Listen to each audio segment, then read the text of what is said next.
믿음은 사명과 연관이 있습니다. 믿음의 자리는 우리가 큰 믿음인지 작은 믿음인지는 우리가 사명을 감당하는 그 자리에서 우리의 믿음이 증명되는 것이죠. 다시 말하면 믿음의 증명의 자리는 사명의 자리다, 이렇게 말할 수가 있습니다. 근데 여러분, 우리에게 주어진 사명들이 때로는 굉장히 멋지고 화려하고 아름다운 결과를 내는 사명들도 있지만 때로는 굉장히 찌질하고 구차하고 감당하기 어려운, 그리고 감당해도 아무런 열매를 맺지 못하는 그러한 사명들도 우리 인생 가운데 있다는 것도 부인할 수가 없습니다. 예를 한번 들어볼까요? 구약의 인물 가운데 가장 악독한 왕이었던 아합 왕이 활동하던 시절에 엘리야 같은 경우 한번 보시죠. 얼마나 멋지게 주님의 사역을 감당합니까? 어려웠겠죠. 물론 어려웠지만 결과물을 보면, 열매를 보면 850명의 이방 선지자들과 싸워서 850대 1의 싸움에서 승리를 한 사람입니다. 얼마나 대단해요. 3년간 기근이 들어서 비가 오지 않을 때 엘리야가 기도할 때 하나님은 하늘의 문을 여셨습니다. 그러니까 엘리야의 사역은 힘들기는 하지만 아름다운 열매를 맺었고, 엘리야의 모습은 많은 사람들에게 감동을 주고, 야, 멋진, 진짜 멋진 선지자다, 이런 이미지를 주는 사람이 엘리야잖아요. 근데 여러분, 동시대에 살았던 사람 중에 오바댜라는 사람이 있습니다. 선지자 오바댜는 아니고 오바댜라는 사람이 있었는데요, 이 사람은 아합 왕 시절에 엘리야와 동일하게 활동하던 사람이었는데 하나님께서 오바댜에게 어떤 사명을 주시느냐? 아합의, 가장 악독한 아합의 비서실장의 사명을 주셨습니다. 그래, 여러분 생각해 보십시오. 믿는 사람의 입장에서 이 오바댜를 쳐다보면 어떤 생각이 들었을까요? 아니, 저 사람은 저렇게 찌질하게, 저렇게 구차하게 아합 왕 밑에서 음식을 먹으면서 저렇게 살아야 돼? 그러나 하나님은 오바댜에게 사명을 주셨습니다. 아합은요, 하나님도 두려워하지 않았던 사람이라서 선지자들을 다 쳐서 죽였던 사람입니다. 그런데 하나님은 오바댜의 손길을 통하여서 동굴에다가 50명씩 선지자들을 숨기게 하시고 먹을 것을 주고 입을 것을 입혀서 선지자들을 살게 하는 사명을 오바댜에게 허락해 주셨다는 것이죠. 따라서 오바댜를 통하여서 하나님의 말씀이 이 땅에 끊어지지 않도록 하는 사명을 오바댜라는 사람에게 주었다라는 것이죠. 그래서 여러분, 살다 보면 엘리야처럼 폼나고 멋진 사명도 있지만 때로는 오바댜처럼 구차하게 사명을 감당하는 자들도 있어야 한다는 것입니다. 엘리야만 큰 일꾼일까요? 아니죠. 오바댜 역시 큰 일꾼이라고 말할 수 있다는 것입니다. 폼이 나지 않더라도 말이죠. 성경 전체에서, 여러분, 성경 전체에서 가장 폼 안 나는 사명을 감당한 사람이 누구일까? 곤란한 상황에 처해져서 그 사명을 감당한 사람이 누구일까? 저에게 딱 한 명을 뽑아보라고 저에게 말한다면 저는 예수님의 육신의 아버지 요셉이라고 생각합니다. 예수님의 육신의 아버지 누구라고요? 요셉이라고 생각하는데, 오늘 이 요셉의 모습을 살펴보면서 우리들에게 큰 믿음의 사명의 길이 무엇인지를 한번 세 가지 살펴보도록 하겠습니다. 첫 번째는 불쾌하더라도 감당하는 사람이 큰 믿음의 사람이라는 것이죠. 다 같이 읽어봅니다. 시작. 불쾌하더라도 감당하는 사람이 큰 믿음의 사람입니다. 네, 18절 말씀 보도록 하겠습니다. 18절 말씀 다 같이 읽습니다. 시작. 예수 그리스도는 이렇게 태어나셨습니다. 예수님의 어머니인 마리아는 요셉과 약혼을 했는데 두 사람이 결혼도 하기 전에 성령에 의해서 마리아가 임신하게 된 사실이 밝혀졌습니다. 아멘. 자, 요셉에게 심각한 일이 발생하게 되었던 것입니다. 그것은 요셉의 약혼자, 요셉의 정혼자 마리아가 임신을 덜컥하고 말았던 것입니다.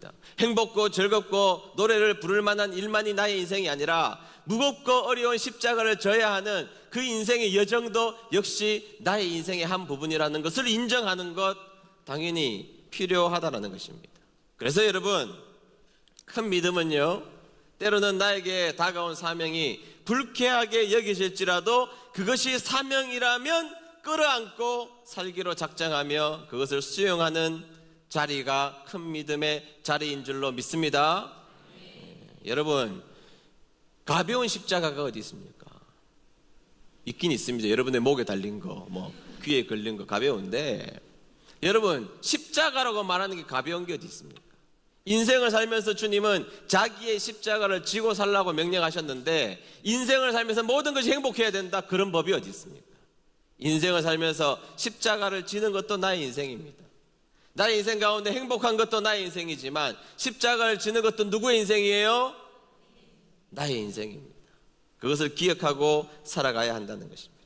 그런 의미에서 불편을 감당해야 하는 자리에 있을 때 그것을 감당하는 것이 큰 믿음의 일꾼이라는 것을 기억하시고, 때로는 나에게 다가오는 일이 불편할지라도 불쾌할지라도 그 일이 주님이 주신 사명이라면 감당하는 여러분 되시기를 주의 이름으로 축복합니다. 자, 두 번째는 불편한 일 앞에서도 온유해야 큰 믿음의 사람이 될 수 있다는 것입니다. 다 같이 읽어봅니다. 시작. 불쾌한 일 앞에서도 온유해야 큰 믿음의 사람입니다. 19절 말씀 볼게요. 19절 말씀 다 같이 읽습니다. 시작. 마리아의 남편 요셉은 의로운 사람이었습니다. 그는 마리아를 창피하게 만들고 싶지 않아서 조용히 파혼하려고 하였습니다. 아멘. 자, 보십시오. 여러분, 그 당시에 약혼자가 임신을 했다, 자기와 상관없이, 그러면 어떻게 하면 되느냐? 법에 의해서, 율법에 의해서 투석형으로 죽여야 합니다. 돌을 던져서 죽이는 것이 지금 마리아에게 해당하는 법이라는 것이죠. 만약에 요셉이 다른 사람처럼 분노하여서 투석형으로 마리아를 죽여라, 이렇게 의로운 방법을 선택하면, 율법이라는 방법을 선택했다라면 마리아 뱃속에 있는 예수님은 같이 돌에 맞아서 이 땅에 오시지 못했을 겁니다. 단적으로 말하면. 법을 좋아하는 분들이 계세요. 법으로 합시다 이렇게 말하는데, 법으로 하면 내가 돌 맞아야 돼요. 그걸 아셔야 됩니다. 원칙대로 합시다, 원칙대로 나를 그 속에 집어넣으면 내가 돌을 맞아야 합니다. 그럴 때가 있다는 것을 기억해야 됩니다. 여러분, 큰 믿음의 중요한 특징이 뭐냐? 온유한 특징을 가지고 있다는 것입니다. 성격이 거친데 큰 일꾼이다, 그런 법은 없습니다. 왜냐하면 여러분, 성경에 나와 있는 온유함이라는 것은 타고난 기질과 상관없이 성령님에 의해서 통제된 상태를 말하고 있기 때문입니다. 타고나기는 기질적으로 거칠게 타고났습니다. 그러나 성경에서 말하는 그 온유는 하나님에 의하여서, 성령님에 의하여서 통제된 상태를 말하는 거예요. 그 단어가 프라우스라는 단어거든요. 따라해 보겠습니다. 프라우스. 프라우스라는 단어는 막 애가 열이 납니다. 막 열이 나는데 그때는 뭐 감당이 안 되죠. 그런데 병원에 가서 의사 선생님에게 잘 치료받아서 열이 잠재워진 상태, 통제된 상태, 야생에 있는 말이요, 막 날뜁니다. 그러나 야생에 있는 말에게 재갈을 물려서 통제된 상태를 말하는 게 프라우스예요. 타고난 기질 상관없습니다. 주님 앞에서 내 타고난 기질이 어떨지라도 성령님에 의해서 완벽하게 통제된 상태를 말하는 것이니까요. 그러니까 여러분, 성경적 온유는요, 누구나 다 온유해야 됩니다. 하나님의 일꾼은 성령님의 통제된 온유의 질서를 통하여서 그 일을 감당할 때 주님의 큰 일꾼이 될 수 있다라는 것이죠. 여러분, 하나님이 왜 요셉을 선택했을 것 같아요? 하나님 아셨던 것입니다. 이 불쾌하고 독특한 사명을 요셉에게 맡기면 요셉은 조용히 입 닫고 감당하리라는 것을 알았던 것입니다. 그래서 성경에서는 요셉은 조용히 처리하고자 했다라고 성경에서는 명시하고 있다라는 것입니다. 여러분, 하나님의 일을 하는 사람이 투더리우스들이 너무 많으면 안 됩니다. 옆에 투더리우스들이 많은 교회들은 안 됩니다. 아니, 하나님이 명령하셨는데 거기에 무슨 주석을 달고 투덜거립니까? 하나님이 명령하셨다면 그것이 나의 인생 가운데 불쾌할지라도 하나님이 나에게 주신 명령이기 때문에 아멘하며 순종하는 여러분 되시기를 주의 이름으로 축복합니다. 여러분, 좀 적용을 하자면 우리들의 인생을 살아가다 보면 엉뚱한 가시를 만날 때가 있습니다. 내가 원하지 않았던 겁니다. 어느 날 나에게 들어온 가시 때문에 고통을 당할 때가 있습니다. 무능한 가족, 냉정해져 버린 가정, 상대적으로 열심히 키웠지만 상대적으로 부족한 나의 자녀들, 아무리 노력해도 벗어날 수 없는 가난들, 나의 잘못과 전혀 상관없이 태어나 보니 장애를 가지며 살아갈 수밖에 없는 나의 운명 같은 것들, 열심히 살고 건강을 위해서 노력했지만 나에게 찾아온 엄청난 병명행을 바라보며 눈물 지지해야 하는 나의 모습들이 있을 수 있다는 것입니다. 고통스러운 삶이죠. 제가 한번 어떤 글을 읽다가 보니까 어떤 분이 밤마다 자신은 남편을 수없이 칼로 찔러 죽이고 싶었다는 글을 본 적이 있습니다. 얼마나 학대를 당하고 얼마나 괴로움을 당했으면 밤마다 정신이 들 때마다 밤에 깰 때마다 저기 주방에 있는 식칼을 들고 자기 남편을 찔러 죽일까를 수없이 생각했대요. 어떤 글에는요, 부푼 꿈을 가지고 아이를 임신했는데 낳아보니까 심각한 장애를 가지고 고칠 수 없는 장애를 가지고 태어나게 된 것입니다. 키우다 보니까 너무너무 고통스럽고 고단하고 힘들고 버거워서 이 아이를 버릴까 이런 생각을 했다는 거예요. 그런데 정신을 차리고 보니까 자기가 내 새끼를 버린다는 그 생각을 하고 있는 자신의 모습이 너무 고통스럽고 아이에게 미안해서 아이의 뺨에 얼굴을 비비며 미안하다고 눈물을 흘리며 이야기했다는 글도 본 적이 있습니다. 네, 그런 인생이 우리들에게 찾아올 때가 있다는 것이죠. 내가 원했던 게 아닙니다. 바랬던 삶도 아닙니다. 그러나 나의 삶에 덜컥 찾아온 그런 가시와 같은 인생, 불쾌한 인생이 나에게 다가와서 그 일을 감당하며 살아가야 될 때가 있다는 것이죠. 여러분, 나에게 왜 불쾌한 사명이 찾아왔을까요? 왜 불편한 일들이 나의 인생 가운데 들이닥쳤을까요? 그것은요, 내가 그 일을 감당할 수 있기 때문입니다. 제가 여러분들에게 쉽게 말씀드리는 거 아닙니다. 가볍게 이야기하는 것도 아닙니다, 여러분. 왜 나에게, 여러분들에게 내가 감당하기 어려운 가시와 같은 일이 나에게 찾아왔냐고요? 하나님이 보시기에는 여러분들만이 그 일을 할 수 있기 때문이라는 것입니다. 그 매서운 그 사명을 아무도 막아설 수 없으니까 그 사명을 다른 사람이 아닌 온유하고 성실한 우리에게, 여러분들에게 주셔서 그 일을 감당하는 자리에 서게 하셨던 것이고, 그것을 감당하며 살아가는 자들에게 하나님은 큰 믿음의 사람이라고 불러주신다는 사실입니다. 그 불쾌한 사명 앞에 그것을 온유하게 대처한 요셉 때문에 예수님은 이 땅에 오셨다라는 것입니다. 여러분, 나의 삶 가운데 어떤 일들이 벌어지면 막 성질을 참지 못하고 거친 성격으로 사람을 대하는 분들이 이 자리에 있다면 잘 들으셔야 합니다. 그 거친 성품으로 천국은 갈 수 있지만 이곳에서 천국을 이루어내지는 못합니다. 여러분들이 거친 성격이 있다고 해서 하나님이 안 받아주시는 건 아니죠. 받아주십니다. 그 거친 성품도 우리 좋으신 하나님은 천국 가는데 문제 삼지 않으십니다. 그러나 그 거친 성품으로 천국은 갈 수 있지만 이 땅에서, 여러분들이 살고 있는 이 땅에서 천국을 결코 이루어내지 못합니다. 아셔야 합니다. 힘 좀 빼셔야 합니다. 옆에 분들하고 인사 한번 하겠습니다. 힘 좀 빼세요. 이렇게 한번 해보세요. 자꾸 불쾌하다 이야기하니까 불쾌하십니까? 네. 여러분, 모세가 힘셀 때입니다. 거칠고 능력 있고 힘셀 때, 여러분, 사람을 그냥 때려서 죽일 수 있는 사람이 여기 몇 명이나 됩니까? 저 같으면 맞아서 죽지. 근데 여러분, 모세는요, 태권도가 도대체 몇 단인지 몰라도 사람을 때려 죽이는 사람이었습니다. 그런데 여러분, 그렇게 힘있고 능력이 있고 왕궁의 교육을 받았던 최고의 전성기 모세, 하나님이 안 사용합니다. 처가살이 시키죠. 40년간 광야에서 애국말도 잊어버리고 자기 나라 말도 좀 잘 못하고 어중이 떠중이처럼 모든 힘 뺀 다음에 하나님은 온유해진 모세를 들어다가 가장 위대한 일에 사용하신다는 것입니다. 여러분, 우리가 온유하지 않으면 하나님은 힘 빼실 겁니다. 우리가 주님의 일을 감당하면서 온유하게 감당하지 않으면 힘 빼실 것입니다. 그리고 하나님은 우리를 큰 일꾼으로 삼으시기 위해서는 하나님은 우리를 하나님께 통제받는 인생이 되기를 원했다는 것이죠. 여러분, 뿔따구와 나도 하나님의 통제를 받아야 합니다. 여러분들이 기분이 안 좋아도 하나님의 통제를 받아야 하나님의 일꾼이 될 수가 있습니다.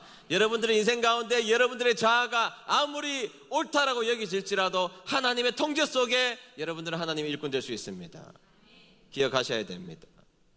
오늘도 여러분들의 각자에게 독특한 사명을 맡겨주신 일이 있을지 모르겠습니다. 그때 여러분, 우리 투더리우스 말이 좀 안 되네. 투더리우스 되지 마시고 모두 다 하나님 앞에 온유하여 그 사명 감당하는 저와 여러분 되시기를, 큰 믿음의 주인공 되시기를 축원합니다.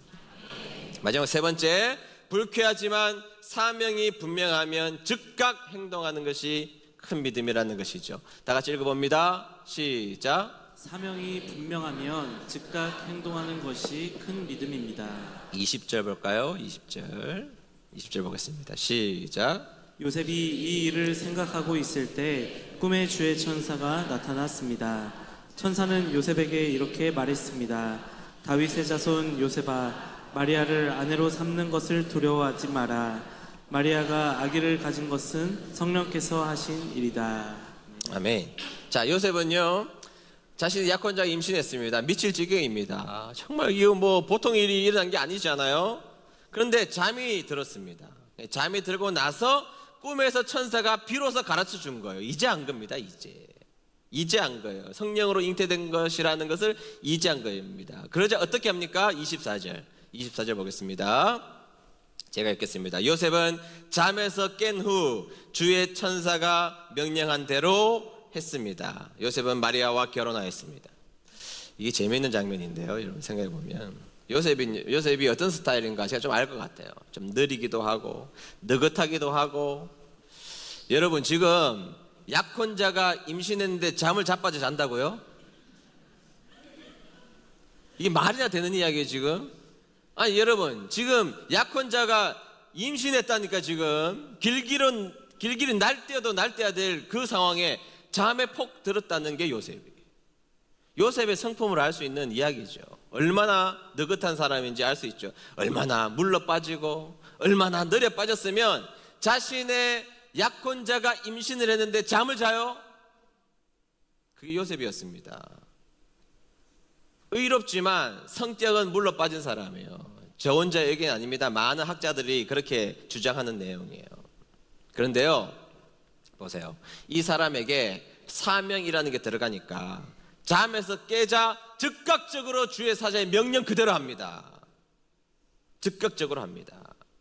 느려 빠진 사람이죠. 물러 빠진 사람입니다. 그러나 특별한 사람이 사명을 만나자, 특별한 비전을 만나자 즉시 일어나 주저함 없이 직진하며 주님의 사명을 감당하는 자가 요셉이었다는 거예요. 그게 큰 믿음입니다. 반대가 있어요. 반대. 보통 때는 막 성질이 불같은데 사명만 주어지면 느긋해요. 보통 때는 난리를 쳐요. 뭐 차 운전할 때도 막 빨간불 오면 막 바로 달리고 급히 서고 막 끼어들고 난리를 치다가 사명만 주어지면 안 들은 척하는 사람들이 있어요. 진짜 곤란해요.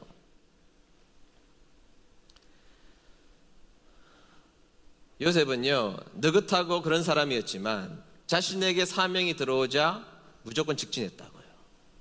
사명 앞에 멈추지 않고 직진하는 자, 하나님의 큰 일꾼인 줄로 믿습니다. 네, 여러분, 더 중요한 게 뭔지 아세요? 저는 요셉의 인생을 말씀 준비하면서 묵상할 때 정말 불쌍한 사람이라는 생각이 들어요. 성경에서는 요셉 없는 것처럼 기록하고 있잖아요.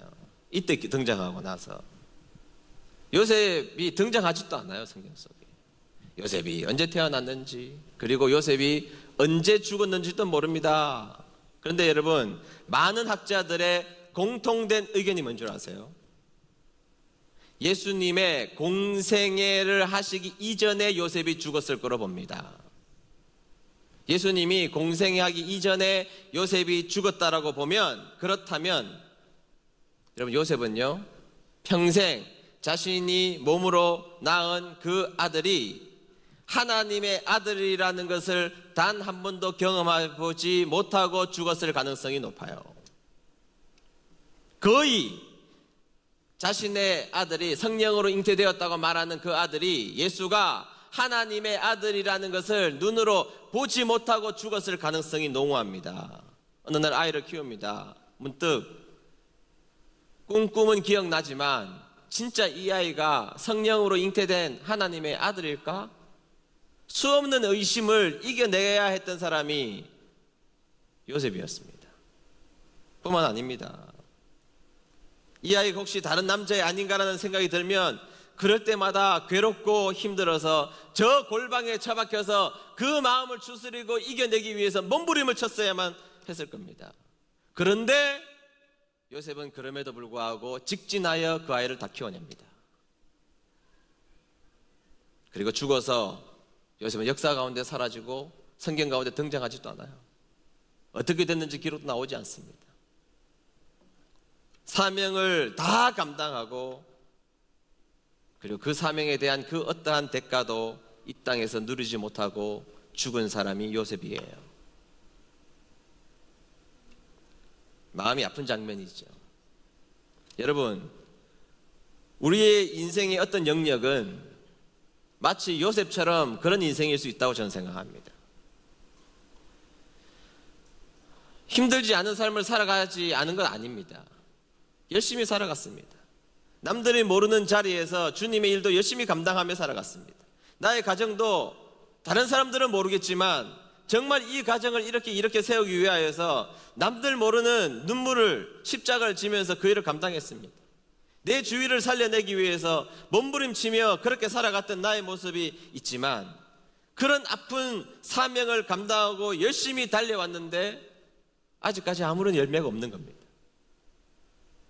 더 나아가서 죽음이 문 앞까지 이르렀음에도 불구하고 여전히 내 인생에 햇빛은 들어오지 않고 꽃은 피지 않는, 그래서 열매를 맺혀지지 않는 그 운명의 쓸쓸한 인생을 살아가는 분들이 이 가운데 있을지도 모른다는 사실입니다. 살아가면서 평생 속 한번 시원해 본 적이 없고 무겁고 고달프게 살아갔지만 그럼에도 불구하고 사명을 끝까지 완주한 그 사람이 요셉이었고 그 사람의 삶 때문에 예수님이 이 땅에 오시게 되었고 우리가 영원한 생명으로 들어가게 된 줄로 믿습니다. 요셉은 찌질한 인생 아니었습니다. 그의 찌질해 보이는 삶의 누적이 하나님의 역사가 된 줄로 믿습니다. 여러분, 우리들의 인생도 마찬가지라고 생각합니다. 나의 인생 가운데 열매를 바라보지 못하는 일들이 내 인생 가운데 수없이 놓여져 있을지라도 그 인생의 누적 가운데 하나님의 은혜가 드러나는 것이고 내가 진 십자가 때문에 면류관을 받아 누리는 사람이 있는 것이고 내가 그 어려움 가운데 살아가는 그 여정을 걸을 때 하나님은 그 사람을 통하여서 역사를 이루어가게 될 줄로 믿습니다. 오늘 비록 아무런 열매가 없는 삶을 살아가는 것처럼 보일지라도 말이죠. 여러분들의 수고가 수많은 사람들에게 열매 맺지 못하고 내 자신에게 아무런 열매가 되지 않아서 내 인생이 고달픈 인생처럼 여겨지는 것이 우리들의 인생이라고 생각하십니까? 아니요. 나의 그 수고가 열매가 되어서 나중에 풍성한 결실을 맺게 될 줄로 믿습니다.